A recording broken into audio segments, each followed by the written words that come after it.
Բարբարոսական հարձակում էր եկեղեցու, դուք տեսակ ժամերգության ժամանակ, ինչ ընթացքի մեջ էին այն մարդիկ, որոնք որ եկել էին հատուկ նպատակով, որպեսզի պղտություն անեն, սփափղտություն անեն եւ մեր աղոթքի ժամանակ եկեղեցու դուռն էին ջարդում։ Սա որևէ մի կապ չունի հավատացյալ մարդու արարքի, վարվելակերպի եւ սա որևէ աղետ չունի հայ մարդու այսակի բովանդակության բնույթի հետ։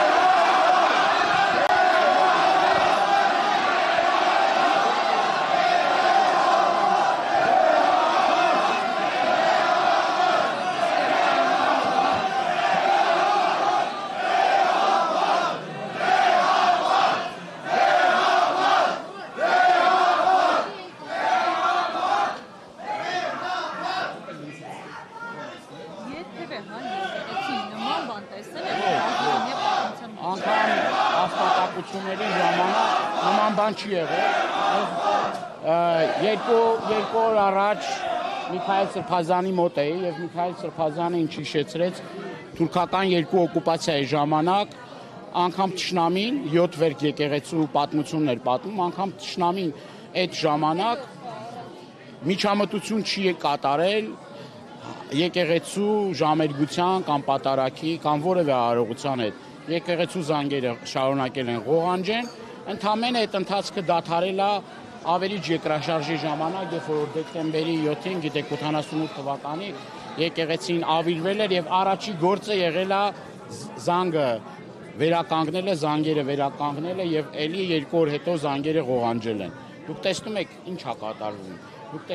է կատարվում թուրքական եւ ադրբեջանական մամուլում։ Ցնծության մեջ են։ Փաշիզադեի սիրտնափարավորել, Էրդողանի սիրտնափարավորվել, ուրեմն Ալիևի սիրտնափարավորվել, թշնամու սիրտը այս մարդիկ այսօր փորձեցին որ փարավորվի, բայց փառք Տիրոջը, փառք հավատավոր մեր ժողովրդին, որ կարողացան շատ ճիշտ, շատ կազմակերպված, հեզությամբ, խոնարհությամբ, առանց որևէ մի բախումների եւ մենք նույն կոչն ենք արել մեր հայրենակիցներին, մեր հավատավոր ժողովրդին որ որևէ մի բախման չգնան, այստեղ աղոթք են հնչեցրել նաև իրենց ճիշտ ընթացքի մեջ հայտնվելու, որ այդ մարդիկ ճիշտ ընթացքի մեջ հայտնվեն, այդ չարություն իրենց մեջից դուրս գա, ատելությունը դուրս գա, համերաշխություն տիրի, ի վերջո ճիշտ հավատավորը նաև աղոթում է սխալ ընթացքի մեջ գտնվող, իր թեկուզ սխալ ընթացքի մեջ եղող իր հայրենակիցների եւ նաև Եվ այս առումով շատ կարևոր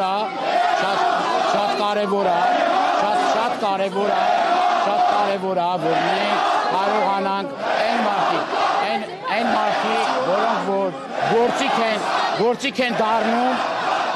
գործիք են դառնում Փաշինյանի ձեռքը, ճիշտ ընթացքի մեջ հայտնվենք, մենք այսօր տեսանք, որ ավտոբուսներով տարբեր մեքենաներով, վարչական լծակները օգտագործելով այդ մարդիկ բերել էին մարդկանց եւ այո, այդ ցադիշներն էլ են մեր քույրերը, եղբայրները ամեն դեպքում նաեւ իրենց համար ենք աղոթում, այս կնոջ համար ենք աղոթում, որ ինքը ճիշտ ընթացքի մեջ լինի եւ սա աննախադեպ մի երևույթ էր մեր իրականության մեջ, հայ ժողովրդի պատմության մեջ, նախադեպը չունեցող մի բան էր, բայց կրկնում եմ փառք Տիրոջը, փառք Բարձրալին, որ կարողացանք այս փորձությունը պատվով հաղթահարենք, աղոթենք, որ հետագա ընթացքը խաղաղ լինի եւ ի վերջո խաղաղության մեջ մենք կարողանանք ճիշտ լուծումները գտնենք եւ այն մարդիկ, որոնք պարակում կմտնեն հայ առաքելական Սուրբ եկեղեցու, հեզությամբ, խոնարհությամբ պետք է թողնեն իրենց ընթացքը եւ շարունակեն ուրիշ գործով զբաղվել, իրենք